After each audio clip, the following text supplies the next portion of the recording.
Hello students, આપણો previous lecture specially ચાકગતિ માટે મિત્રો ન્યુમેરિકલ્સનો હતો. અને ન્યુમેરિકલ્સ અને આપણે સ્પેશિયલી ગબડતી ગતિ માટે ન્યુમેરિકલ્સ જોયા હતા. જો પ્યોર રોલિંગ મોશન થતું હોય તો એવા કેસમાં કેવા કેવા પ્રકારના ક્વેશ્ચન્સ પૂછાય, કેવા પ્રકારના ન્યુમેરિકલ્સ હોય એની ચર્ચા કરી હતી. રેન્ડમલી મેં ન્યુમેરિકલ લીધા હતા અને એનું તમને સોલ્યુશન કરાવ્યું હતું. મિત્રો આજે એ જ રીતે ચાક ગતિ ચેપ્ટર આપણું પૂરું થઈ ચૂક્યું છે 11th અંદર. તો એ ચેપ્ટરની અંદર હવે કેવા કેવા પ્રકારના ક્વેશ્ચન્સ પૂછાય ન્યુમેરિકલ્સ એની આજે ચર્ચા કરવાની છે. આગળનો જે લેક્ચર હતો એ ગબડતી ગતિના 2 થિયરીના લેક્ચર લીધા હતા. એના પછી ગબડતી ગતિ માટે સ્પેશિયલ પ્રકારના કયા પ્રકારના ન્યુમેરિકલ્સ પૂછાય એની ચર્ચા કરી હતી. આજે આપણે ચાક ગતિની જનરલ ચર્ચા, ચાક ગતિ માટે કેવા કેવા પ્રકારના ક્વેશ્ચન્સ પૂછાય એની જનરલ બધા જ ટોપિક કવર થઈ જાય એ રીતનો આજનો આપણો લેક્ચર છે. મિત્રો આ લેક્ચર બહુ જ ઉપયોગી છે, ધ્યાન રાખજો. કેવા ક્વેશ્ચન પૂછાય તો કઈ રીતે ટેકલ કરવા, દરેક ટોપિક વાઇઝ હું લેતો જઈશ અને મેક્સિમમ બધા ટોપિક કવર થઈ જાય એ રીતે બધામાંથી એક એક બે MCQs એવા લઈશ, એવા ન્યુમેરિકલ્સ લે કે જેની અંદર તમને કંઈક નોલેજ મળે. ઓકે તો દોસ્તો, સૌથી પહેલી વાત, સેન્ટર ઓફ માસ, દ્રવ્યમાન કેન્દ્ર રિલેટેડ કોઈ પ્રશ્ન હોય તો ધારો કે તમને દ્રવ્યમાન કેન્દ્રના ક્વેશ્ચન્સ આપણે કરી ગયા છીએ. જ્યારે થિયરી ભણાવી ત્યારે એમાં ન્યુમેરિકલ્સ કેવા પૂછાય એ પણ ચર્ચા કરી હતી. પણ હવે કંઈક અલગ રીતે કંઈક વિચારવાનું હોય તો કેવી રીતે કેલ્ક્યુલેટ કરવાનું. દોસ્તો ધારો કે એક આવી સ્ક્વેર છે તકતી, જેની લંબાઈ L છે અને એને ટચ થાય એવી રીતે એક ગોળાકાર વર્તુળાકાર બીજી તકતી મૂકી છે, એની લંબાઈ L, લંબાઈ મીન્સ કે એનો વ્યાસ L છે. તો ઓપ્શનની અંદર જે 4 ઓપ્શન આપ્યા છે આપણને ABCD, દોસ્તો આની અંદર 4 ઓપ્શનમાં એવું કીધું કે આનું સેન્ટર ઓફ માસ, તકતી વર્તુળાકાર છે ને ચોરસ તકતી બંને એક જ સેમ મટીરિયલમાંથી બનેલી છે. મતલબ એની ડેન્સિટી સેમ છે, ઘનતા સમાન છે, સમાન મટીરિયલમાંથી બનેલી છે તો એની ડેન્સિટી સમાન હોવાની મિત્રો. તો સમાન ઘનતા ધરાવતી 2 પ્લેટ છે, એક વર્તુળાકાર અને એક ચોરસ. તો આનું સેન્ટર ઓફ માસ ક્યાં હશે? એમાં 4 ઓપ્શન છે ને, એમાં એવું કીધું કે બંનેના સ્પર્શ બિંદુ ઉપર, વર્તુળાકાર તકતીની અંદર, ચોરસ તકતીની અંદર, બંનેની બહાર, આવા ઓપ્શન આપેલા છે. તો આપણે 2 રીતે તમને કેલ્ક્યુલેશન કરાવો. એક તો લોજિકલી વિચારો, જો આ ચોરસ તકતી આપણે પૂરી કરી દઈએ આમ તો ચોરસ જ થઈ જાય ને, કારણ કે L લંબાઈ છે બંનેની. મિત્રો તમે જો આ L લંબાઈ છે, સામે આ L લંબાઈ છે, બધી જ બાજુ L છે. જો તમે ડોટેડ લાઈનથી પૂરું કરી દો તો આ કમ્પ્લીટ તકતી છે. જ્યારે અહીંયા આ ખાંચા જે બચે છે ત્યાં મટીરિયલ નથી, એનો મતલબ સ્વાભાવિક પ્લેટ M, દાખલા તરીકે તકતી માટે હું ડિસ્ક કહી દઉં M ડિસ્ક, જ્યાં રાઉન્ડ ડિસ્ક છે અથવા તો સ્ક્વેર ને રાઉન્ડ આ બંને એક સ્ક્વેર છે ને એક રાઉન્ડ છે, તો એક માટે સ્ક્વેર લઈએ એટલે S અને એક માટે M ફોર રાઉન્ડ તકતી. તો કોનું દળ વધારે હશે? આમાં તો આવા ખાંચા કપાઈ ગયા છે ગોળ તકતીમાં, તો દળ કોનું હશે વધારે? આ તકતીનું. એટલે કે જે સ્ક્વેર તકતી છે એનું દળ વધારે ગ્રેટર છે. તો સ્વાભાવિક છે કે લોજિકલી આ સેન્ટર ઓફ માસ ક્યાં હશે? તકતી, ચોરસ તકતીની અંદર હશે. આ તમારો જવાબ આવી ગયો લોજિકલી. જો એક્ઝામમાં લોજિકલી જવાબ આપો તો તમારો ટાઈમ સેવિંગ હોય, ટાઈમ બચતો હોય. અને કેલ્ક્યુલેશન કરવું હોય ને આપણે આ પ્રૂવ કરી દેવું કે MS ગ્રેટર ધેન MR થાય, તો આપણને ખબર પડી જાય કે સેન્ટર ઓફ માસ છે ચોરસ તકતીની અંદર હશે ક્યાંક. જેનું દળ વધારે એમ સેન્ટર ઓફ માસ એ તરફ મૂવ થતું હોય, આપણને ખબર છે, આપણે ભણી ગયા છે. મિત્રો એક સિમ્પલ સમજો કે ધારો કે આ તકતી, કે આ તકતી એનું એકમ ક્ષેત્રફળ દીઠ દળ, એકમ ક્ષેત્રફળ દીઠ દળ ધારો કે સિગ્મા છે. પેલાનું ક્ષેત્રફળ ગણો, આનું ક્ષેત્રફળ કેટલું? એરિયા કેટલો? લંબાઈનો સ્ક્વેર એટલે L સ્ક્વેર. જો એકમ ક્ષેત્રફળ દીઠ દળ સિગ્મા હોય તો L સ્ક્વેર ક્ષેત્રફળનું દળ કેટલું થાય? કેટલું થાય? L square sigma. મળી ગયું. આ કોનું દળ મળી ગયું આપણને? આ તકતીનું. અને આનું ક્ષેત્રફળ કેટલું થાય? આની રેડિયસ કેટલી થાય? L/2, કારણ કે વ્યાસ L છે તો રેડિયસ થશે L/2. તો આનું ક્ષેત્રફળ કેટલું થાય? પાઈ આર ને બદલે L/2 નો સ્ક્વેર L²/4 આ એનું ક્ષેત્રફળ થઈ ગયું. તો પાઈ L²/4 ક્ષેત્રફળનું દળ મિત્રો કેટલું થશે? આને ગુણ્યા સિગ્મા, એટલે પાઈ L²/4 ઇન્ટુ સિગ્મા. આ તમારી બીજી તકતીનું દળ થયું. જો એકમ ક્ષેત્રફળનું દળ સિગ્મા હોય તો આટલું ક્ષેત્રફળ આ તકતીનું દળ કેટલું થાય? તો કે L² સિગ્મા. આનું ક્ષેત્રફળ કેટલું? તો કે પાઈ આર સ્ક્વેર, પણ પાઈ અને આર એટલે ત્રિજ્યા માટે L/2 નો સ્ક્વેર L²/4 આટલા ક્ષેત્રફળનું દળ કેટલું? તો કે આને ગુણ્યા સિગ્મા.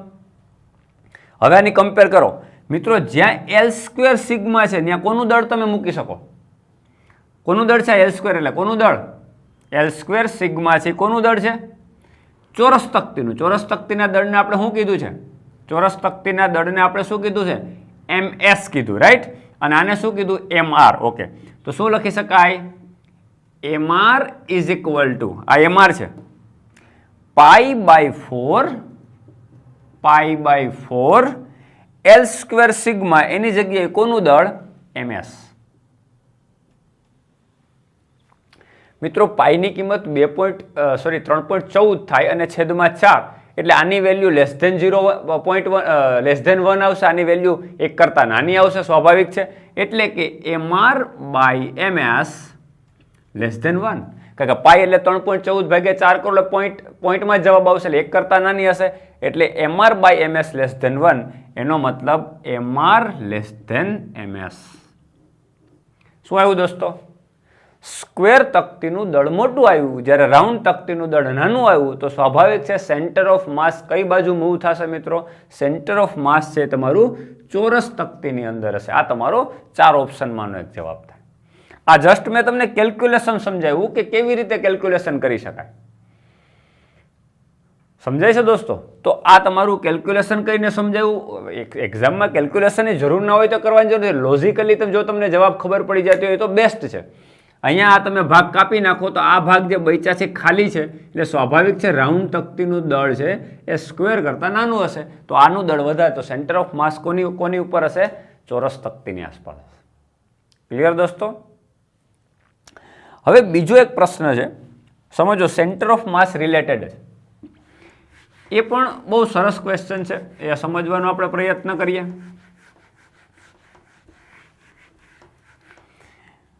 હવે એક સળિયો છે L લંબાઈનો, સમજો દોસ્તો.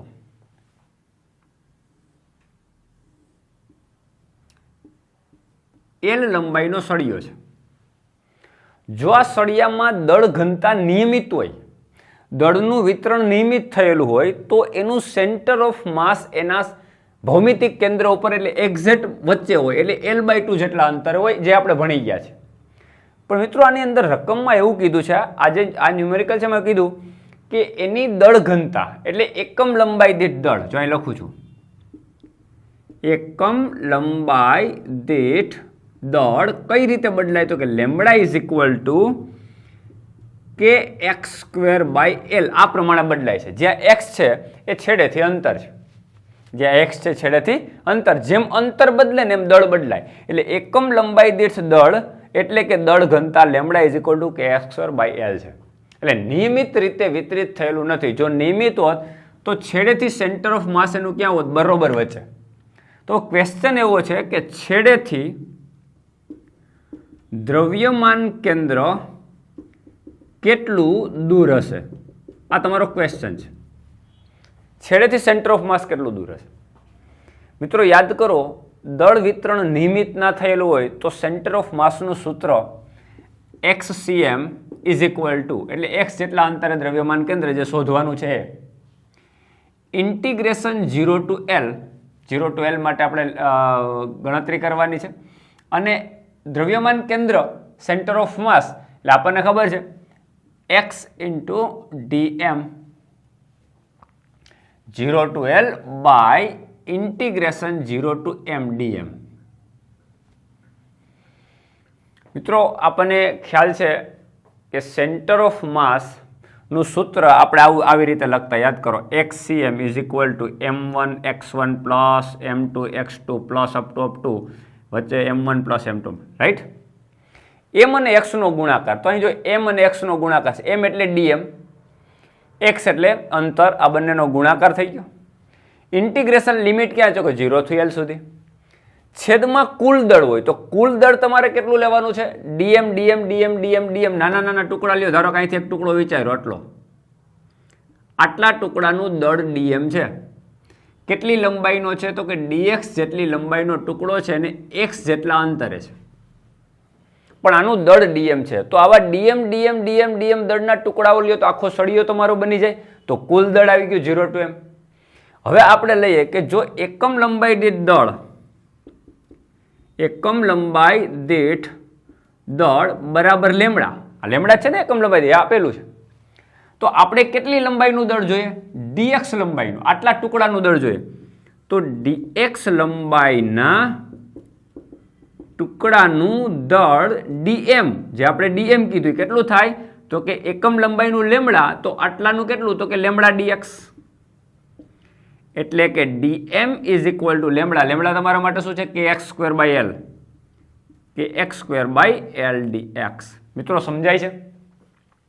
એકમ લંબાઈનું દળ લેમડા હોય તો 2 મીટરનું 2 લેમડા થાય, 3 મીટરનું 3 લેમડા થાય. 1 મીટરનું લેમડા હોય તો 2 મીટરનું 2 લેમડા થાય, 3 મીટરનું 3 લેમડા થાય. એમ એકમ લંબાઈનું દળ લેમડા છે, તો આપણી પાસે લંબાઈ 2 મીટર 3 મીટર એવું ફિક્સ નથી. આપણે કેટલી લંબાઈનો ટુકડો ધાર્યો છે, કન્સિડર કર્યો છે? dx. તો લેમડા dx થાય. લેમડા તમારો આપી દીધો કે x square by l into dx, sorry કે x square by l dx એમ નમ. એટલે dm ઇઝ ઇક્વલ ટુ, જ્યાં તમને dm દેખાય ત્યાં મૂકી દેવાનું, વાત પૂરી. એટલે તમને સેન્ટર ઓફ માસ મળી જશે. કેટલા અંતરે? 0 થી લઈને કેટલું દૂર છે એ મળી જશે.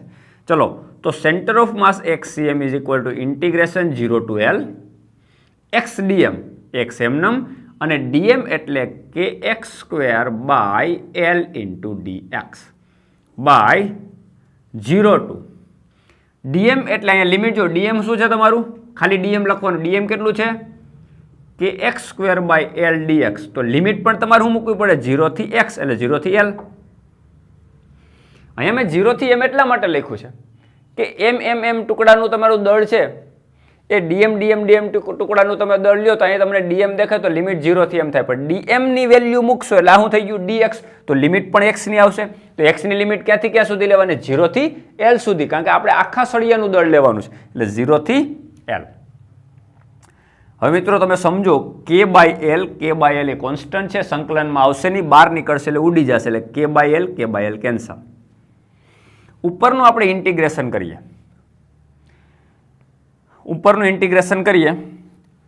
ચલો સ્ક્રીનશોટ એવું હોય તો લઈ લેવાનું, આપણને ખ્યાલ ના આવે તો અત્યારે dm ઉપરથી જવા દો એટલે કેલ્ક્યુલેશન કરવામાં મને ઇઝી પડે, તમને દેખાય. ઓકે, ચલો x dx, x સ્ક્વેર ગુણ્યા x એટલે x ક્યુબ, x સ્ક્વેર ગુણ્યા x એટલે x ક્યુબ. x ક્યુબનું સંકલન થાય x રેસ ટુ 4/4, ઘાતના નિયમ પ્રમાણે, એટલે ડાયરેક્ટલી લખી નાખું x raise to 4/4 0 to l by. આમાં x સ્ક્વેર dx છે એટલે x સ્ક્વેરનું સંકલન થાય x ક્યુબ બાય 3, એટલે x cube by 3 0 to l. મિત્રો પહેલા અપર લિમિટ મૂકવાની, પછી લોઅર લિમિટ મૂકવાની, જે આપણને ખ્યાલ છે. પહેલા આપણે અપર લિમિટ મૂકીએ, l મૂક્યો તો l રેસ ટુ 4/4 થાય. પછી લોઅર લિમિટ 0 મૂકશો તો 0 થઈ જશે, એટલે લખવાની જરૂર નથી. અપોન આમાં પણ l ક્યુબ બાય 3 થશે, 0 મૂકશો એટલે 0 થઈ જશે. ઓકે, હવે આપણે ઉલટાવી નાખીએ, 3 ઉપર વહી જશે, 4 નીચે, એટલે 3/4. મિત્રો l ક્યુબ અને આમાંથી l રેસ ટુ 4 માંથી ક્યુબ નીકળી જશે, એટલે ખાલી એક l બચશે, એટલે 3/4 l. 3 ઉપર વહી ગયું, 4 નીચે, 3/4 l ક્યુબ કેન્સલ, એટલે l બચશે, એટલે 3/4 l. મિત્રો સેન્ટર ઓફ માસ લંબાઈથી 3/4 ગણી જેટલી લંબાઈ થાય ત્યાં સેન્ટર ઓફ માસ છે. નહીતર કેટલું મળતું હતું? જો નિયમિત દળ ઘનતા હોય, દળ વિતરણ નિયમિત હોય તો સળિયામાં એક્ઝેક્ટ વચ્ચે, એટલે એક્ઝેક્ટ ક્યાં મળતું હતું? l/2, એટલે 1/2 l મળતું હતું. જો l/2 મીન્સ 1/2 l, રાઈટ. હવે કેટલું થયું? 3/4 l થઈ ગયું, કારણ કે એની દળ ઘનતા કેવી રીતે બદલાય? એકમ લંબાઈ દીઠ દળ આ રીતે મળે છે તમને, કે x સ્ક્વેર બાય l પ્રમાણે. રકમમાં આવું કીધું છે કે જો એકમ લંબાઈ દીઠ દળ કે x સ્ક્વેર બાય l પ્રમાણે હોય તો સેન્ટર ઓફ માસ છેડેથી કેટલું દૂર હોય? તો છેડેથી કેટલું દૂર હશે? લંબાઈનું 3/4 ગણું. એટલે તમારી પાસે ઓપ્શન છે ABCD, એમાં 3/4L છે, બીજું છે 2/9L છે, ત્રીજું છે ફલાણું વોટેવર. તો તમારો આન્સર આવશે 3/4L. તો મિત્રો આ પ્રકારના પ્રશ્ન હોય એક્ઝામમાં તો દોસ્તો લેમડા એણીએ ચેન્જ કર્યો છે કે x²/L ને બધું બીજું કંઈ હોય તો તમારે એ વિચારવાનું નથી. તમારે કન્સિડરેશન કરી લેવાનું છે x ડિસ્ટન્સ ઉપર dx લંબાઈનો ટુકડો, એનું દળ મેળવી લ્યો. એકમ લંબાઈ દીઠ દળ જે આપ્યું હોય એને dm સાથે ગુણી નાખો, સોરી dx સાથે ગુણી નાખો એટલે તમને dm મળશે. ઇન્ટિગ્રેશનમાં મૂકીને કેલ્ક્યુલેશન કરો થઈ જાય. તો એ મેટર નથી કરતું કે આ એક્ઝામમાં શું આપેલું છે, આ મેથડ મેટર કરે છે કે આ શું છે. મેથડ આ રીતે છે, તો જો આપણને પ્રોપર મેથડ આવડી ગઈ તો આ બદલાવશે તો કોઈ ફરક પડશે નહીં.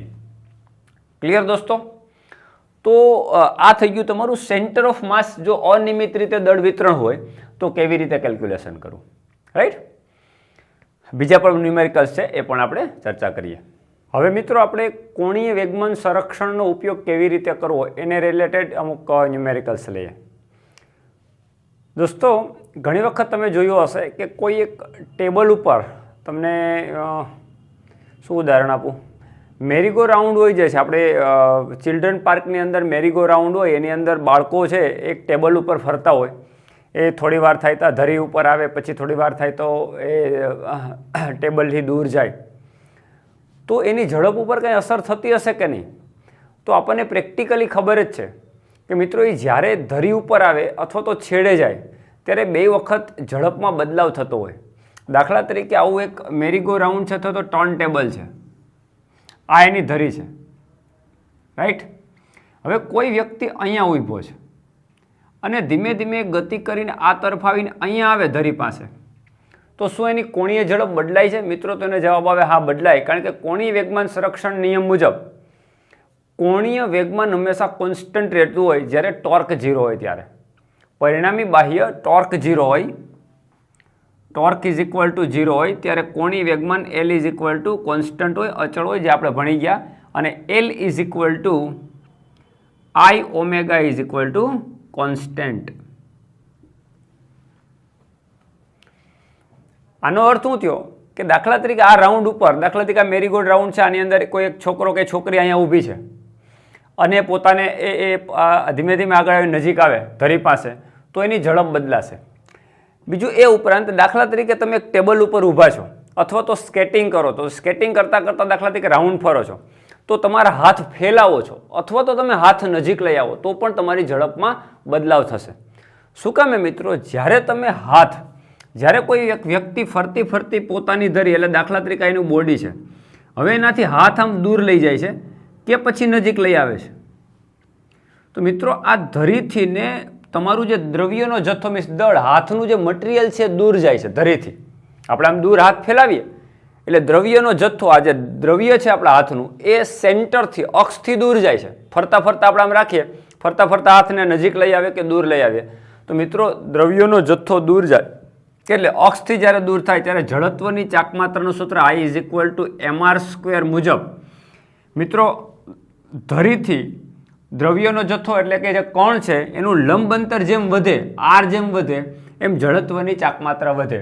એટલે હાથને તમે ફેલાવો તો જડત્વની ચાકમાત્રા વધે. પણ આપણને અહીં એવો ક્વેશ્ચન પૂછ્યો, સમજો ક્વેશ્ચન સમજો.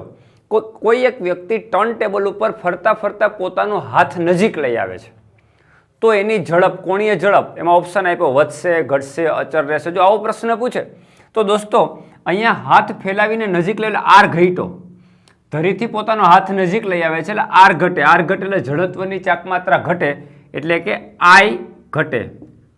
અને દોસ્તો I ઘટે તો કોણીય વેગમાન સંરક્ષણના નિયમ મુજબ જો એની ઉપર કોઈ બાહ્ય ટોર્ક ના લાગતું હોય તો I omega is equal two constant હોય તો I પ્રપોર્શનલ ટુ 1/ω થાય. I ઓમેગા અચળ રહેતો હોય તો I પ્રપોર્શનલ ટુ 1/ω થશે. તો જડત્વની ચાકમાત્રા ઘટે છે મિત્રો, જો અહીંયા તો ઓમેગા વધશે, સ્વાભાવિક છે. એટલે કોઈ વ્યક્તિ પોતાના ફેલાયેલા હાથને નજીક લઈ આવશે તો એની ઝડપ વધશે એટલે કોણીય ઝડપમાં વધારો થશે. જો હાથને ફેલાવશે તો r એનો વધશે, r વધશે તો જડત્વની ચાકમાત્રા વધે, I વધે તો ઓમેગા ઘટે, કારણ કે બંને ઇન્વર્સલી પ્રપોર્શનલ છે. સમજાય છે મિત્રો? તો આની ઉપરથી આ પ્રકારના પ્રશ્ન, આ તો નોર્મલ એક ક્વેશ્ચન, તમારે કંઈ કેલ્ક્યુલેશન નથી.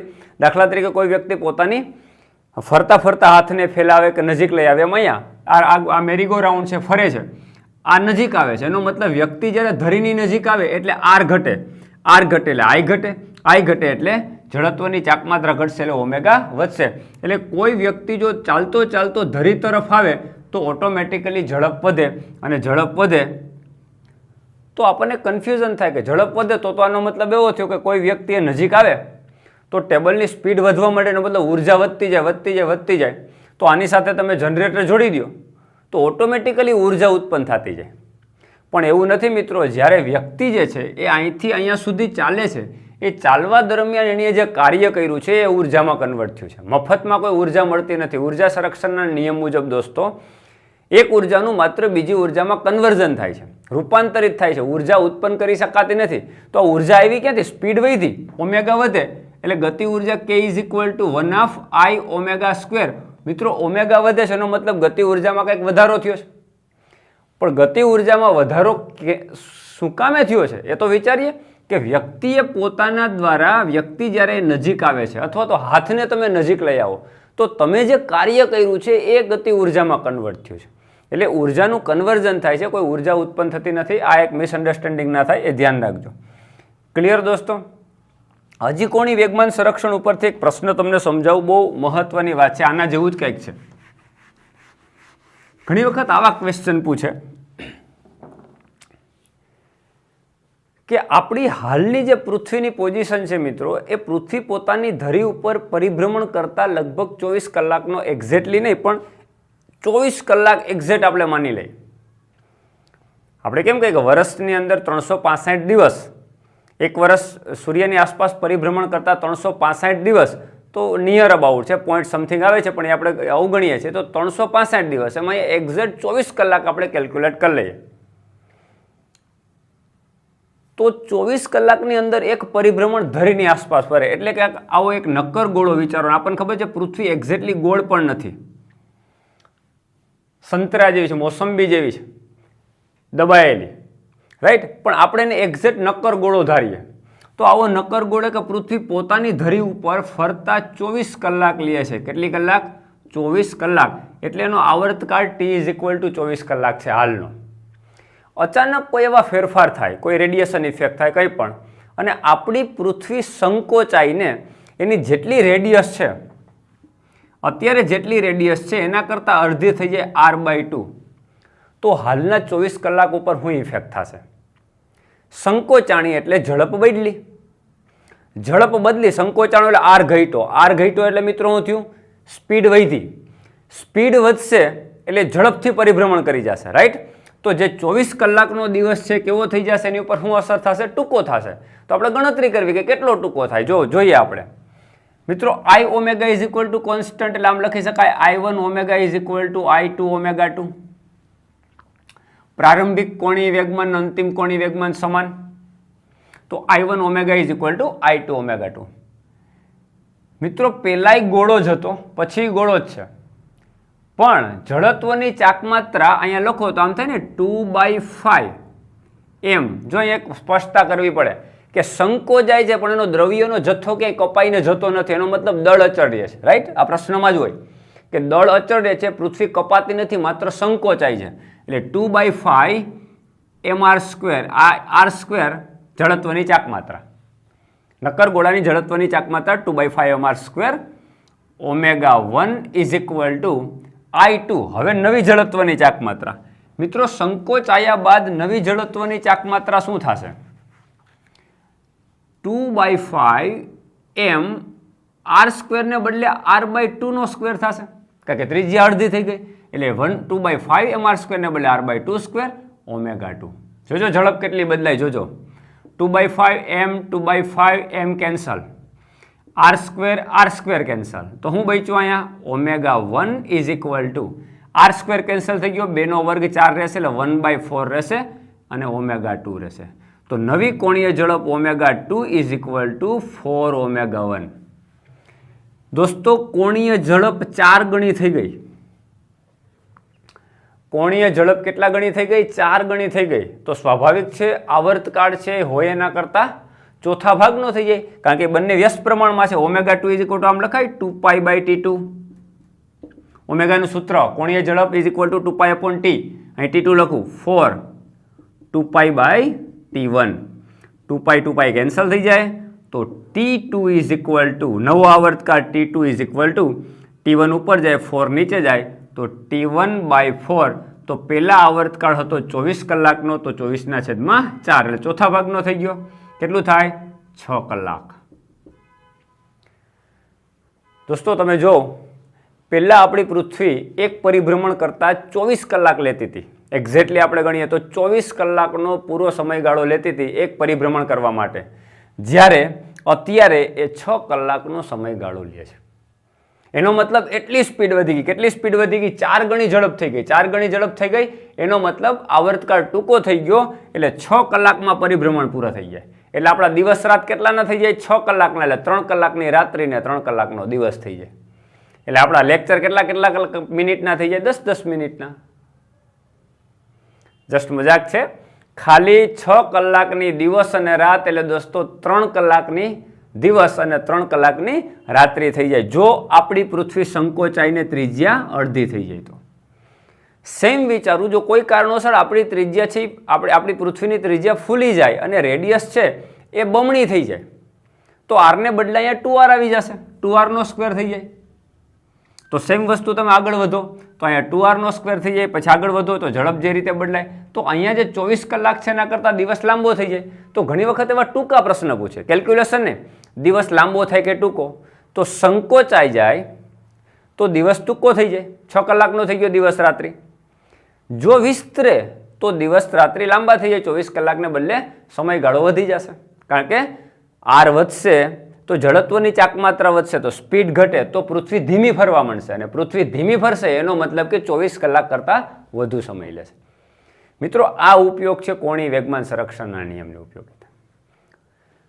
પ્રારંભિક અને અંતિમ પોઝિશનમાં એનું કોણીય વેગમાન કેવું રહેતું હોય કોન્સ્ટન્ટ, એને કોણીય વેગમાન સંરક્ષણનો નિયમ કહેવાય, જે આપણે થિયરીમાં ભણ્યા છે. તો એની ઉપરથી આપણે એક એક્ઝામ્પલ લીધો, બરાબર. આના પછીનો એક ન્યુમેરિકલ લઈએ. દોસ્તો હવે જડત્વની ચાકમાત્રા રિલેટેડ ક્વેશ્ચન્સ લઈએ તો એમાં ડિફરન્ટ પ્રશ્ન કેવી રીતે પૂછાય. તમે જો મોટા ભાગની જડત્વની ચાકમાત્રાઓ આપણે થિયરીની અંદર ભણી ગયા છે. સળિયો હોય તો સળિયાના કેન્દ્રમાંથી પસાર થતી અક્ષને અનુલક્ષીને જડત્વની ચાકમાત્રા ml²/12, સળિયાના છેડામાંથી પસાર થતી અક્ષને અનુલક્ષીને જડત્વની ચાકમાત્રા ml²/3, ગોળા માટે, તકતી માટે, રિંગ માટે બધી જ જડત્વની ચાકમાત્રાઓ આપણને આવડે છે, રાઈટ. સમાંતર અક્ષનો પ્રમેય આવડે છે, લંબ અક્ષનો પ્રમેય આવડે છે, થિયરીમાં ભણી ગયા છે. જે વિદ્યાર્થી મિત્રોએ સમાંતર અને લંબ અક્ષના પ્રમેયો ન જોયા હોય એ પહેલાં જોઈ લઈએ, પછી જ આ પ્રશ્નની અંદર એન્ટર થાય. દોસ્તો આવા 3 સળિયા આપ્યા, સમજો, બહુ સરસ ક્વેશ્ચન છે. એક આમ એક્સ અક્ષને સમાંતર છે, પછી એક આવો સળિયો છે,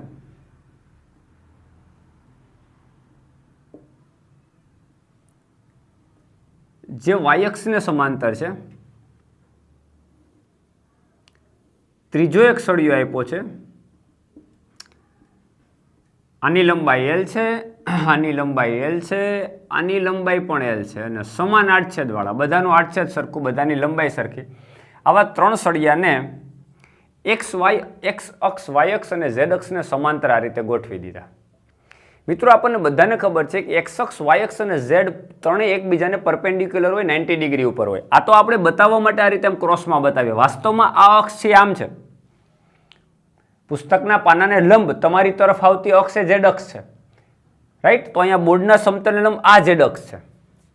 હવે આમાં ક્વેશ્ચન એ પૂછ્યો છે, સમજો, આમાં ક્વેશ્ચન એ પૂછ્યો કે ધારો કે તમને એમ કે એક્સ અક્ષમાંથી પસાર થતી અથવા તો ઝેડ અક્ષમાંથી પસાર થતી તો વાય અક્ષમાંથી, ચલો હું અહીંયા પ્રશ્ન મૂકું છું. ઝેડ અક્ષમાંથી પસાર થતી અક્ષને અનુલક્ષીને જડત્વની ચાકમાત્રા ગણો.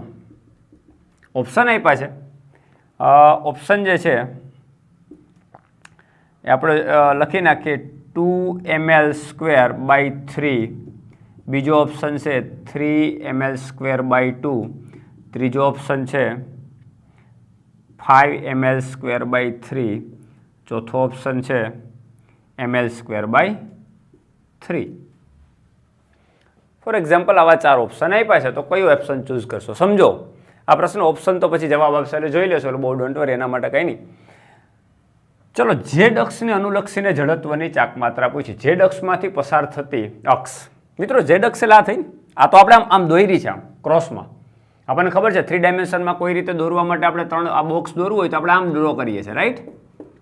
તો આ વાય અક્ષ, આ એક્સ અક્ષ, અને આ જે ક્રોસમાં હોય આ એ ઝેડ અક્ષ, એમ દર્શાવવા માટે. વાસ્તવમાં તો ડીપ છે, ઊંડાઈ છે. તો આ તમારા માટે ઝેડ અક્ષ સમજો. અત્યારે જે બહાર આવે છે તમારા માટે ઝેડ અક્ષ છે. તો આ અક્ષ ક્યાંથી પસાર થાય? તો કે એક્સ અક્ષને લંબ, એક્સ અક્ષને લંબ અને છેડેથી પસાર થાય. જો આ એક્સ અક્ષ આ સળિયાનો છેડો કહેવાય, અને વાય અક્ષને પણ લંબ, પણ આ સળિયાના છેડામાંથી પસાર થાય. એટલે બે એવા સળિયા છે. જો એક એક્સ અક્ષ ઉપર સળિયો છે, રાઈટ, અને એક વાય અક્ષ ઉપર સળિયો છે. આ અક્ષ આમ પસાર થાય છે એટલે આનાય છેડા ઉપર ને આનાય છેડા ઉપર, અને સળિયાની લંબાઈને લંબ, કારણ કે એક્સને પણ આ લંબ કહેવાય અને વાયને પણ આ ઝેડ અક્ષ કેવી કહેવાય? લંબ. તો મિત્રો લંબ અક્ષનો પ્રમેયનો ઉપયોગ કરો તો યાદ કરો, લંબ અક્ષનો પ્રમેય આ રીતે ઉપયોગ કરી શકાય. IZ is equal two IX plus IY હોય. લંબ અક્ષનો પ્રમેય દોસ્તો યાદ કરો, કોઈ પણ એક અક્ષને અનુલક્ષીને જડત્વની ચાકમાત્રા બાકીની બે અક્ષને અનુલક્ષીને જડત્વની ચાકમાત્રાના સરવાળા બરાબર થાય, પણ ત્રણે એક અક્ષ એકબીજાને કેવી હોવી જોઈએ? લંબ. તો મિત્રો અહીંયા ત્રણે એકબીજાને લંબ છે, તો IZ is equal two IX plus IY. મારે IX મેળવવાનો છે, સોરી IZ મેળવવાનો છે. તો IX મારા માટે શું?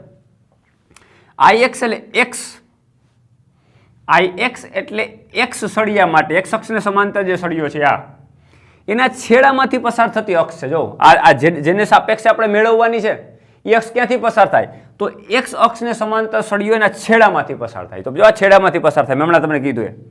તો છેડામાંથી પસાર થતી અક્ષને અનુલક્ષીને જડત્વની ચાકમાત્રા કેટલી મિત્રો? ml²/3, જે આપણે પ્રૂવ કરી ગયા.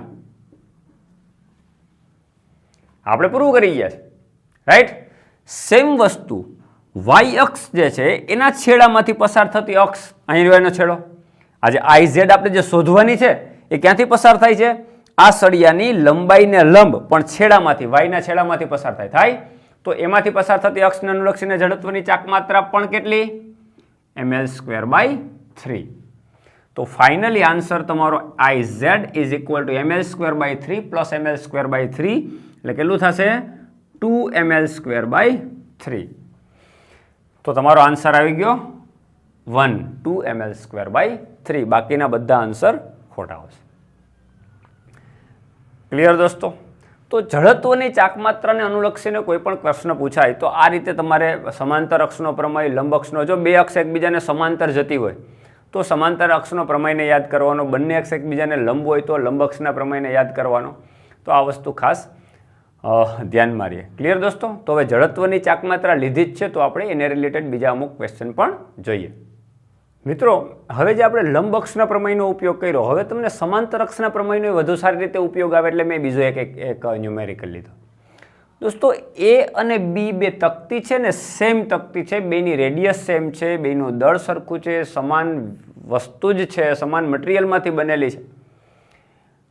હવે એને એવું કીધું છે કે B માંથી પસાર થતી, જો ને સેન્ટરમાંથી પસાર થતી અક્ષ ને અનુલક્ષીને જડત્વની ચાકમાત્રા શોધવાની. મિત્રો જો અહીંયા કઈ લીટી આપેલ નથી, આ કહેવાનો મતલબ આજે અક્ષ બતાવી ને ખરેખર ક્રોસમાં, એ કઈ તરફ છે? આમ અંદર તરફની દિશામાં.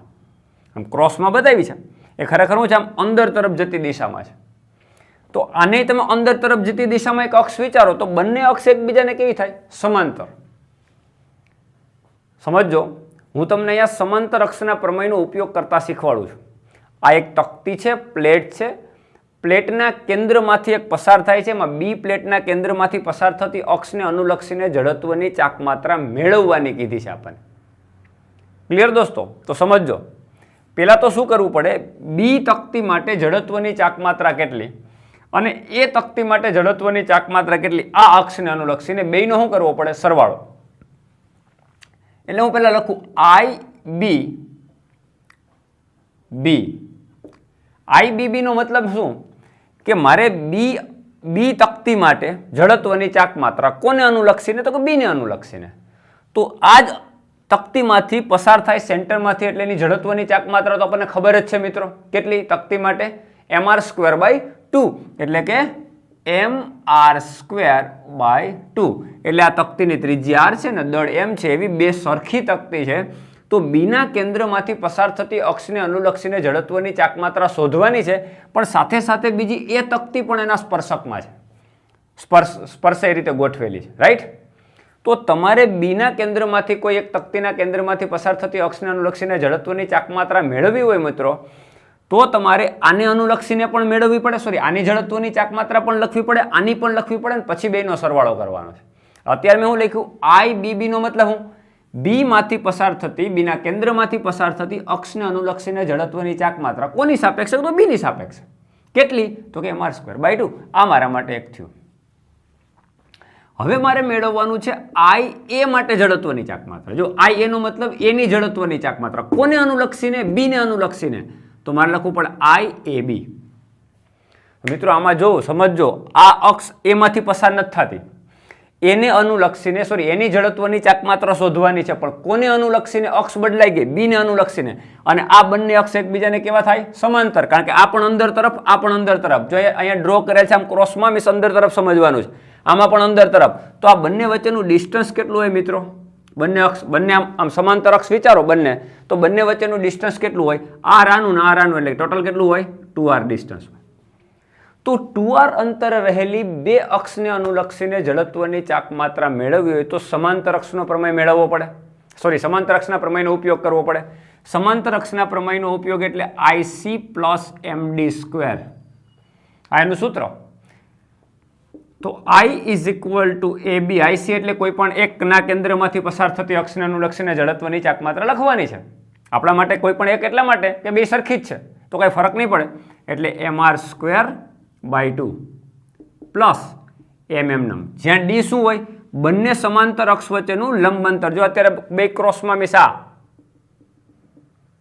સમજાણું, બંને સમાંતર છે, પણ આ બંને વચ્ચેનું અંતર આ ક્રોસમાં નથી લેવાનું, આ બંનેનું સીધું અંતર જ થઈ ગયું. કારણ કે આ બંને જે મેં ક્રોસમાં દોરી ખરેખર આમ લંબ જ છે, જો આમ જ છે, બોર્ડના સમતલે લંબ. તો બંને વચ્ચેનું સીધું અંતર, લંબ અંતર કેટલું થશે? 2r. તો d ની જગ્યા ઉપર 2r². તો ફાઇનલી IAB કેટલો આવ્યો?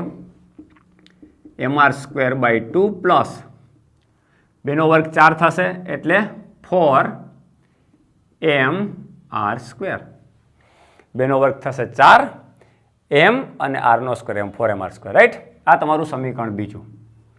હવે નેટ જડત્વની ચાક માત્રા I = શું થાય? તો કે IAB + IBB બંને લેવાની છે. બેયની આ અક્ષમાંથી પસાર થતી અક્ષને અનુલક્ષીને જડત્વની ચાક માત્રા, આને અનુલક્ષીને જડત્વની ચાક માત્રા, બેયનો શું કરવાનો? સરવાળો. મીન્સ આ સમીકરણ અને આ સમીકરણનો સરવાળો કરવાનો, રાઈટ. તો mr²/2 પ્લસ mr²/2 બેયનો સરવાળો જ કરું છું ડાયરેક્ટ. એટલે શું થશે? mr²/2 plus mr²/2, mr²/2 plus mr²/2 plus 4mr². Clear દોસ્તો? તો ફાઇનલી કેટલું થયું તમે જો, mr² પ્લસ mr², બે અહીંયા ગુણાઈ જશે, લસા બે આવશે એટલે, રાઈટ. 4 દુ 8mr², 8mr² પ્લસ 1mr² એટલે 9mr² પ્લસ 1mr² એટલે 10mr²/2. mr² plus mr² plus 4 દુ 8, 8mr² પ્લસ 2mr², 10mr²/2 અને 2 5 10 એટલે ફાઇનલી કેટલું થયું? 5mr². તો જડત્વની ચાક માત્રામાં જે પણ ઓપ્શન હોય 1 2 3 4 એમાં ઓપ્શન કયો આવશે? 5mr². તો આ મેં તમને જડત્વની ચાક માત્રાનો સમાંતર અક્ષનો પ્રમેય ઉપયોગ કરતા શીખવાડ્યો. મિત્રો સમાંતર અક્ષનો પ્રમેયનો ઉપયોગ ત્યારે જ થઈ શકે કે બંને અક્ષ એકબીજાને પેરેલલ છે. તો આ બંને અક્ષ આના કેન્દ્રમાંથી પસાર થાય, આના કેન્દ્રમાંથી, બંને એકબીજાને પેરેલલ છે અને બંને વચ્ચેનું અંતર કેટલું છે? 2r. ત્યારે આ પ્રમેયનો ઉપયોગ કરી શકાય. ક્લિયર દોસ્તો? આના પછીનો એક ન્યુમેરિકલ જોઈએ. દોસ્તો હવે ઘણી વખત ફ્લાયવ્હીલ રિલેટેડ પ્રશ્નો પૂછાય. ફોર એક્ઝામ્પલ ઘણી વખત તમને એવું પૂછે, એક આવું ફ્લાયવ્હીલ છે જે સેન્ટરમાંથી પસાર થતી અક્ષને અનુલક્ષીને એક ધરી ઉપર પરિભ્રમણ કરે છે. નીચે જે છે આ રીતે કોઈ એક એમ દળનો પદાર્થ લટકાવ્યો, આ જે વ્હીલ છે અથવા તકતી, ફ્લાયવ્હીલ મીન્સ તકતી હોય, વચ્ચે મટીરિયલ છે ફિલ કરેલું, એવી તકતી છે, અને આ તકતી જે છે એનું દળ એમ છે અને તકતીની ત્રિજ્યા આર છે. તો આનો કોણીય પ્રવેગ કેટલો થાય, કેટલા કોણીય પ્રવેગ સાથે ફરતું હશે? મિત્રો એક વાત સમજી લો કે જ્યારે તમે આને ધરી ઉપર ફિક્સ કરી અને આ મુક્ત રીતે ફરી શકે એવી રીતે તમે ફ્રી કરી દીધું, એટલે પુલ્લી જ છે, એક પ્રકારનું વ્હીલ છે, બરાબર. અને એ વ્હીલ એક તકતી તરીકે છે ને, તકતી ઉપરથી આપણે એક દોરડું પસાર કરી અને નીચે એમ દળનો પદાર્થ લટકાવો, એટલે સ્વાભાવિક છે કે સરળતાથી આ દોરડું જેવું નીચે જશે એટલે આ ફ્લાયવ્હીલ જે છે ફરશે. કેટલા કોણીય પ્રવેગ સાથે ફરે, આવો તમારો ક્વેશ્ચન છે.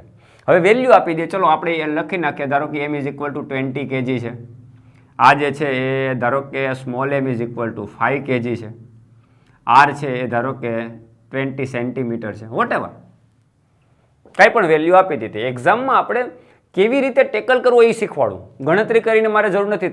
તમને ફ્લાયવ્હીલની ત્રિજ્યા મેં આપી દીધી 20 સેન્ટીમીટર છે, એમ આ ફ્લાયવ્હીલનું દળ 20 kg છે, નીચે લટકાવેલા પદાર્થનું દળ 5 kg છે, તો કેટલા કોણીય પ્રવેગ સાથે ફરશે? દોસ્તો સિમ્પલ વસ્તુ, જ્યારે કોણીય પ્રવેગ, ઊંધું વિચારો, કોણીય પ્રવેગ મેળવવા માટે તમારે શું કરવું પડશે? ટોર્ક મેળવવું પડશે. શું કામ? કારણ કે કોણીય પ્રવેગને ટોર્ક આરે સીધો સંબંધ છે, torque is equal two I alpha. તો આલ્ફા ઇઝ ઇક્વલ ટુ શું થાય? Torque by I. તો જડત્વની ચાકમાત્રા તો આપણને ખ્યાલ જ હોય દોસ્તો, કારણ કે તકતી છે, તો તકતીની જડત્વની ચાકમાત્રા I is equal to mr square by 2. ચલો મળી જાય. એમ કેટલું? 20 kg મૂકી દો. આર કેટલું? 20 સેન્ટીમીટર, 0.2 મીટર, ટૂંકમાં સેન્ટીમીટરનું મીટરમાં કન્વર્ટ કરી નાખો અને 2, આ બધી જ વેલ્યુ મૂકી દો તો તમને જડત્વની ચાકમાત્રા મળી ગઈ. તો આઈ તો રેડી જ છે. તમારે આલ્ફા શોધવાનો છે, alpha is equal to torque by I. તો I is equal to mr square by 2. જડત્વની ચાકમાત્રા, તકતીના કેન્દ્રમાંથી પસાર થતી અક્ષને અનુલક્ષીને જડત્વની ચાકમાત્રા mr સ્ક્વેર બાય 2. તો દોસ્તો આઈ રેડી છે. હવે તમારે ટોર્ક મેળવવાનું છે, ટો. આ મેળવી લો, ટોર્કની કિંમત મૂકી દો, આઈની કિંમત મૂકી દો, આન્સર આવી ગયો તમારો. તો ટોર્ક ઇઝ ઇક્વલ ટુ, જો વિચારવાનું છે, તમને સીધું સોલ્યુશન આપી દઉં તો તમારે એ જ વિચારવાનું છે કે ડિફરન્ટ રીતે ક્વેશ્ચન પૂછાય. તો અત્યારે ટોર્ક આ ફરે કોને કારણે મિત્રો? આ શું કામે તકતી ફરે છે? દોરડું નીચે આવે છે અને એની ઉપર એની ઘર્ષણને કારણે ફરે છે. તો મિત્રો દોરડું જે નીચે આવે છે, એટલે દોરડામાં તણાવ હોય તો નીચે આવશે ને, દોરડું ઢીલું હોય તો ક્યાંથી આવશે? તો મિત્રો અહીંયા તમારું વજન બળ mg ઇઝ ઇક્વલ ટુ દોરડામાં તણાવ બળ t હોય ને, તણાવ બળને કારણે ફરે, એટલે ટોર્ક કેટલું થશે? Torque is equal two r cross f. આ ટોર્ક બળની કાર્યરેખા, બળ એટલે તણાવ બળ, એટલે તણાવ બળ t, તણાવ બળની કાર્યરેખાથી આ અંતર કેટલું છે? ત્રિજ્યા જેટલું, એટલે r, એટલે torque is equal two tr થાય, જ્યાં t ઇઝ ઇક્વલ ટુ તણાવ બળ. દોરીનું તણાવ બળની કાર્યરેખા સેન્ટરથી r જેટલી દૂર છે. ટોર્કની વ્યાખ્યા યાદ કરો મિત્રો, બળની કાર્યરેખાથી સંદર્ભ બિંદુ સુધીનું લંબ અંતર, એટલે આ બળની કાર્યરેખા, સેન્ટરથી લંબ અંતર એટલે r. રેડી થઈ ગયું? r ગુણ્યા બળ, બળ એટલે કયું બળ? તણાવ બળ t. તો ટોર્ક ઇઝ ઇક્વલ ટુ શું થાય? mg into r. કારણ કે તણાવ બળ mg જેટલું હોય. એમ કેટલા કેજી કીધું? 5 kg. જી કેટલો હતો કે 10. આર કેટલું કીધું? 20 સેન્ટીમીટર, 0.2, જે પણ is equal to torque. Right. તો દોસ્તો ટોર્ક મળી ગયું. ટોર્કની કિંમત અહીંયા મૂકી દો, જડત્વની ચાકમાત્રા mr સ્ક્વેર બાય 2 ની વેલ્યુ અહીં મૂકી દો, બંનેની કિંમતનો ગુણોત્તર કરો એટલે આલ્ફા તમને કેટલા રેડિયન પર સેકન્ડ સ્ક્વેર જે પણ હશે મળી જશે. તો આ રીતના ફ્લાયવ્હીલના પ્રશ્નો હોય તો આ રીતે સોલ્વ કરી શકાય. કોણીય પ્રવેગ પૂછ્યો હોય, ઘણી વખત ડાયરેક્ટલી ટોર્ક જ પૂછે કે કેટલું ટોર્ક લાગે, તો કઈ બીજી બુદ્ધિ જ મારવાની નથી. Torque is equal to torque is equal two તણાવ બળ ગુણ્યા r. ક્લિયર દોસ્તો? સમટાઈમ એવું પણ પૂછે કે કોઈ એક ફ્લાયવ્હીલ છે તકતી, એની ત્રિજ્યા અથવા તો વ્યાસ, મેં હમણાં તમને કીધું કે પૃથ્વીની અંદર જેમ થાય એમ ત્રિજ્યા વધે છે. દાખલા તરીકે ત્રિજ્યામાં 1% વધારો થયો, 2% વધારો થયો, 4% વધારો થયો, તો એની જડત્વની ચાકમાત્રામાં કેટલા ટકાનો ફેરફાર થાય? પ્રતિશત ફેરફાર. તો ઇઝીલી કરવાનું. જો સમજો, જડત્વની ચાકમાત્રાનું સૂત્ર શું છે દોસ્તો? I is equal to mr square, right? જડત્વની ચાકમાત્રા I is equal to mr², પણ તકતી માટે mr²/2. સમજો. હવે એને કીધું ત્રિજ્યામાં 2% કે 1% વધારો. ચલો 1% ત્રિજ્યામાં વધારો થયો. ત્રિજ્યામાં 1% વધારો થયો. વ્યાસમાં 1% વધારો થયો તો કાંઈ ચિંતા નહીં. વ્યાસ હોય તો ત્રિજ્યા બરાબર વ્યાસ ભાગ્યા 2. એટલે આવું લખી શકાય I is equal two m/2. m/2 એમ ત્રિજ્યા એટલે આમ લખી શકાય વ્યાસ d/2 આનો સ્ક્વેર. ક્લિયર? ત્રિજ્યા છે એ વ્યાસ કરતા અડધી હોય એટલે d/2. તો ફાઇનલી શું થયું? m/2 d²/4. એટલે શું થયું? md²/8 is equal two I. આવું થયું ને? પણ મિત્રો બદલાય થોડું, 8 થોડો બદલાય, એ તો કોન્સ્ટન્ટ છે. તકતીની દળ પણ, ફ્લાયવ્હીલનું દળ પણ બદલાતું નથી, એટલે m/8 તો કોન્સ્ટન્ટ જ રહેવાનો છે. તો જડત્વની ચાકમાત્રા શું કામે બદલાય? એનો વ્યાસ બદલાય એટલે. અને વ્યાસમાં ખાલી 1% નો જ ફેરફાર થાય છે. આવા સૂક્ષ્મ ફેરફાર માટે આપણે ત્રુટિનું સાપેક્ષ ત્રુટિ, પ્રતિશત ત્રુટિ ભણી ગયા છે પરિમાણવાળા ચેપ્ટરમાં, રાઈટ? ડાયમેન્શનવાળા ચેપ્ટરમાં. યાદ કરો મિત્રો, ∆I/I is equal two ∆I/I. હવે આ બેમાં તો ફેરફાર જ નથી થતો, તો અચળ છે એટલે એની ત્રુટિ 0 હોય. તો m/8 લખવાની જરૂર નથી. તો શું થશે? d². તો ઘાતના નિયમ પ્રમાણે 2 આગળ આવે, ∆d/d. હવે એનો પ્રતિશત ફેરફાર ગણો એટલે આમ લખાય ∆I/I ગુણ્યા 100 ઇઝ ઇક્વલ ટુ 2 ∆d/d ગુણ્યા 100. આ ટકાવારીમાં ફેરફાર. શું હતો પ્રશ્ન? 1% વધારો વ્યાસમાં થાય છે. વ્યાસમાં કેટલા ટકાનો વધારો થાય? 1% વધારો થાય. એટલે આ તમારા માટે 1%. તો આ થયું ને 2 × 1% ઇઝ ઇક્વલ ટુ 2% થયું. તો ∆I/I × 100 એટલે આ શું થયો? જડત્વની ચાકમાત્રાનો પ્રતિશત ફેરફાર. કેટલા ટકા? 2%. હવે વધારો થશે ઘટાડો સ્વાભાવિક છે, આ આના સમપ્રમાણમાં છે તો વધારો થશે, કારણ કે વ્યાસના વર્ગના સમપ્રમાણમાં જડત્વની ચાકમાત્રા છે. તો સ્વાભાવિક છે વ્યાસમાં વધારો થયો તો જડત્વની ચાકમાત્રા વધશે. એટલે 2%નો વધારો થવાથી જડત્વની વ્યાસમાં 1%નો વધારો થવાથી જડત્વની ચાકમાત્રામાં 2%નો વધારો નોંધાશે. આવા પ્રશ્નો પૂછાય તો આ પણ ટેકલ કરી શકાય. એટલે દોસ્તો, જેટલું તમે ઇન્ટરેસ્ટ કેળવશો, જેટલી પ્રેક્ટિસ કરશો ફિઝિક્સમાં, એટલું તમારું કોન્ફિડન્સ, સેલ્ફ કોન્ફિડન્સ વધશે અને તમને ભણવાની બહુ મજા આવશે. જેટલો થિયરી કોન્સેપ્ટ તમારો સ્ટ્રોંગ હશે, જેટલી તમે પ્રેક્ટિસ કરશો, એટલું તમારું ફિઝિક્સ સ્ટ્રોંગ થતું જશે. તો આઈ હોપ બધાને આ વાત સમજાઈ ગઈ છે. ક્લિયર મિત્રો? તો આ પ્રકારના પ્રશ્નો હોય તો આ રીતે સોલ્વ કરી શકાય. હજી એકાદા 2 ન્યુમેરિકલ્સ જોઈએ એટલે આપણને ખ્યાલ આવે. દોસ્તો, હવે એક બહુ સરસ ક્વેશ્ચન છે, બહુ મજા આવશે, બહુ તમને શીખવા મળવાનું છે આમાં. એણે એવું પ્રશ્ન કર્યો છે કે એક આવું એક સમક્ષિતિજ સમતલ છે, અહીંયા એક ફિક્સ પોઈન્ટ છે. આ ફિક્સ પોઈન્ટ, એમાં એક આવો સળિયો આ રીતે આમ ઊભો છે.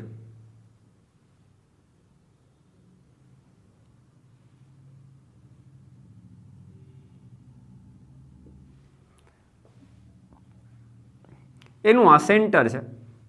એટલે આ ટોટલ જે લંબાઈ છે સળિયાની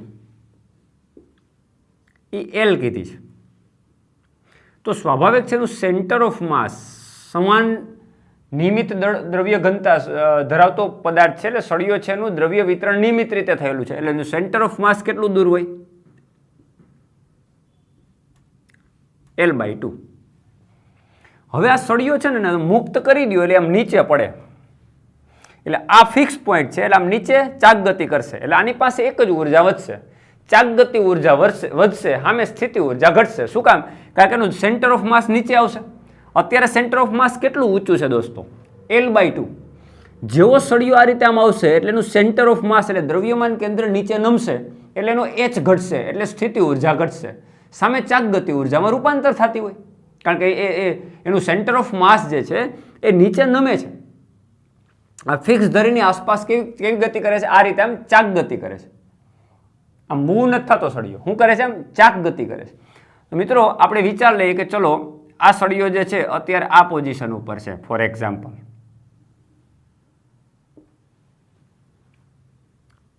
સમજો. તો આ સળિયો થીટા એંગલ ઉપર પહોંચે, થીટા એંગલ, ત્યારે પ્રશ્ન પૂછ્યો કે થીટા એંગલ ઉપર પહોંચે ત્યારે એની કોણીય ઝડપ કેટલી હોય. આવો ક્વેશ્ચન છે કે જ્યારે ચાકગતિ કરી અને થીટા જેટલો એંગલ બનાવે ત્યારે કોણીય ઝડપ ઓમેગા કેટલો હોય, આ એનો ક્વેશ્ચન છે. એમાં 4 ઓપ્શન છે, ઓપ્શન મૂકતો નથી, હું જવાબ ફાઇનલી તમને ગણાવી દઉં છું. મિત્રો સમજો, આ એનું સેન્ટર હતું, આમ નમશે એટલે આ નીચે આવીને આટલો નીચે આવ્યો. ધારો કે એનું સેન્ટર ઓફ માસ આટલું નીચે આવ્યું, કારણ કે નમશે એટલે નીચે જ આવશે ને. તો નીચે કેટલું આવ્યું તમે જો, આટલું નીચે આવ્યું. કેટલું? આટલું નીચે આવ્યું છે. એટલે L/2 માંથી L/2 હતું એને બદલે આટલું ઘટ્યું છે, હવે નીચે આટલું આવ્યું છે. રેડી? આ બંને ડોટેડ લાઈનથી તમને બતાવી દઉં. ચાલો, તો આ જે છે એ કાટખૂણો તમે આમ વિચારો, કાટખૂણો વિચારો છો આમ આમ. થીટાની પાસેની બાજુ આ એ આપણે શોધવી છે. લઘુકોણની પાસેની બાજુ એટલે કર્ણનો કયો ઘટક? કોસ ઘટક. આ સેન્ટર ઓફ માસ છે એટલે આ કર્ણ હોય L/2, આ L/2 હોય ને અડધું, તો આ કેટલું હોય? L/2 cos theta. આ ભાગ કેટલો હોય? કારણ કે નીચે આવી ગયું centre of mass.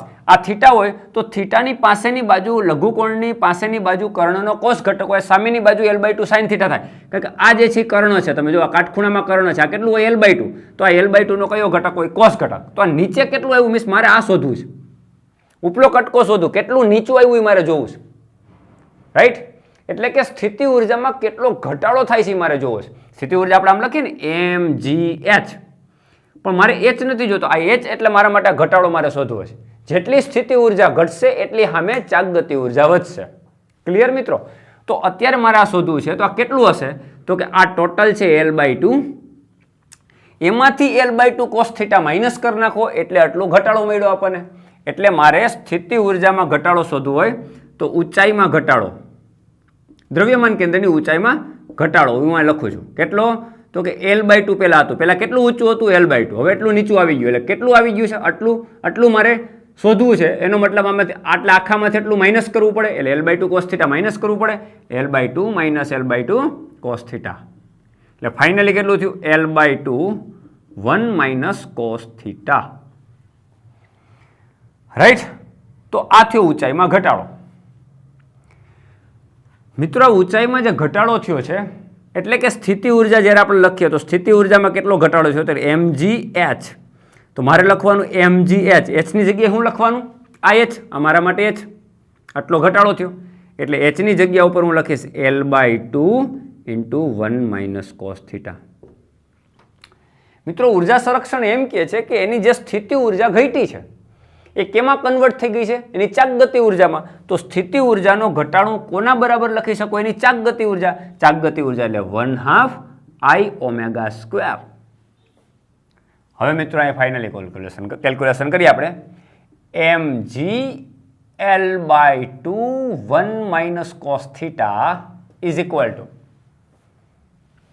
mg L/2 1 minus cos theta is equal two આના બરાબર 1/2 I એટલે જડત્વની ચાકમાત્રા. મિત્રો, સળિયો જો છેડામાંથી પસાર થતી અક્ષને અનુલક્ષીને ફરે છે, આ છેડો કહેવાય. આ જે નીચે નમે છે આ છેડામાંથી આ ફિક્સ પોઈન્ટની આસપાસ ફરે છે. તો છેડામાંથી પસાર થતી અક્ષને અનુલક્ષીને જડત્વની ચાકમાત્રા ml²/3. તો તમારે લખવું પડે ml²/3 જડત્વની ચાકમાત્રા ઇન્ટુ ઓમેગા સ્ક્વેર. આપણો ટાર્ગેટ શું છે દોસ્તો? ઓમેગા. આપણે ઓમેગાને બહાર કાઢવાનો છે આપણો ટાર્ગેટ. That's it. પૂરું. આપણો દાખલો પૂરો થઈ ગયો. સ્થિતિ ઉર્જામાં જે ઘટાડો થયો એની ચાકગતિ ઉર્જામાં કન્વર્ટ થયું. મિત્રો, ત્યાં લખી નાખું mg L/2 1 minus cos theta is equal to, લેક્ચરમાં આગળ જ મેં તમને કીધું હતું સૂત્ર, 1 minus cos theta is equal to 2 sin² θ/2 is equal to 1/2 ml²/3 into omega square. દોસ્તો, અહીંયા m કેન્સલ, એક L કેન્સલ એટલે એક L બચશે. અહીંથી 2 કેન્સલ. ઓકે, હવે બધું લખી નાખીએ. ચલો, g એમનમ, આ બધું ઉડી ગયું. સાઇન સ્ક્વેર થીટા બાય 2 એમનેમ is equal two omega square એમનેમ અને એલ સ્ક્વેરમાંથી એક એલ ઉડ્યો તો એટલે એક એલ એમનેમ રહેશે અને 3 × 2 એટલે 6, રાઈટ. તો finally omega square is equal two 6 અહીંયા ગુણાઈ જશે એટલે 6g એલ છેદમાં વહી જાય એટલે 6g બાય એલ. ચલો ઓમેગા સ્ક્વેરને કરતા બનાવું તો 6 અહીંયા ગુણાઈ જાય એટલે 6g અને એલ છેદમાં એટલે 6g by L into sine square theta by 2. દોસ્તો finally omega is equal to આખું રૂટમાં એટલે √6g બાય એલ રૂટમાં 6g બાય એલ રૂટમાં આવી જશે કારણ કે આનું રૂટ કાઢશો એટલે ઓમેગા સ્ક્વેરનું રૂટ ઓમેગા એટલે 6g બાય એલ રૂટમાં અને સાઇન સ્ક્વેરનું રૂટ ખાલી સાઇન એટલે ગુણાકારમાં 12 ખાલી સાઇન થીટા બાય 2. મિત્રો ઓપ્શન આવા હતા કાંઈક √6g by L sine theta by 2, √6g by L cos theta by 2, √4g by L cos theta by 2. તો તમારે આ ઓપ્શન ચૂઝ કરવાનું છે. મિત્રો આ પ્રકારે ઉર્જા સંરક્ષણના નિયમનો ઉપયોગ કરીને તમે આ પ્રકારના દાખલાઓ કેલ્ક્યુલેટ કરી શકો છો. જેમ તમે પ્રેક્ટિસ વધશે ને મિત્રો એમ તમારો કોન્ફિડન્સ લેવલ વધશે. પ્રેક્ટિસ કરવાની છે, MCQની પ્રેક્ટિસ કરવાની છે, જેમ બને એમ ન્યુમેરિકલ્સ ગણવાના છે એટલે તમને આવડતું જશે. મિત્રો હજી તો આપણે આ ચેપ્ટરની અંદર આખું જે NCERTનું સ્વાધ્યાય છે, NCERT આખું સ્વાધ્યાય છે એ કેલ્ક્યુલેટ કરવાનું છે. કોઈ અંદર ઉદાહરણો છે તે કેલ્ક્યુલેટ કરશું એટલે આપણો કોન્ફિડન્સ ડબલ થઈ જશે. ચિંતા કરવાની જરૂર નથી. અમે એક્સ્ટ્રા લેક્ચર એટલા માટે બધા લીધા ન્યુમેરિકલ્સના કે જેથી તમારું કોન્ફિડન્સ લેવલ અપ થાય કે ચાક ગતિ જેવા ચેપ્ટરની અંદર રોટેશનલ મોશનની અંદર જ્યારે રેખીય ગતિ અને ચાક ગતિની કમ્પેરિઝન કરવાની હોય મિત્રો ત્યારે આપણને કન્ફ્યુઝન ના થાય એટલે આ બધા પ્રકારના ન્યુમેરિકલ્સ મેં લીધા. તો દોસ્તો મને લાગે છે કે પ્રેક્ટિસ માટે આજે આટલું ઇનફ છે. નેક્સ્ટ લેક્ચરમાં આપણે કન્ટિન્યુ કરશું. Have a good day.